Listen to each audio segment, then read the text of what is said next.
Hi, this might be a repeat for some of you, but I'm making this for the newbies out there that haven't seen this before.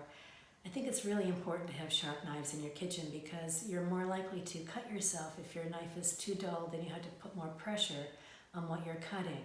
So I have a weekly routine where I sharpen my knives, and then it's all ready for any kind of kitchen job that I need when I'm slicing.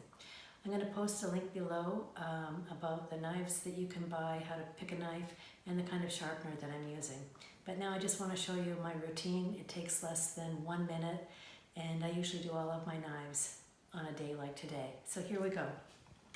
I have my sharpener. This is by Wusthof. You don't have to buy this brand at all. They make them at IKEA and all other companies, kitchen stores.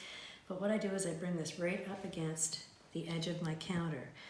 The reason I'm doing this is because if it's back, then my knife is going to nick on the edge of my countertop. So I want to make sure that this is right at the edge of my counter. So I'm going to go through the coarse, it'll say coarse or fine. I'm going to go through the coarse side first. I'm going to apply a little bit of pressure, not a lot, maybe 4 or 5 times. And then I'm going to finish it off on the fine side. Same thing, a little bit of pressure, not a lot. And I wipe it off on my cold kitchen towel here. And it's the same thing with my paring knife. I apply a little bit of pressure, downward pressure, 4 or 5 times, and then I finish it off on the fine side.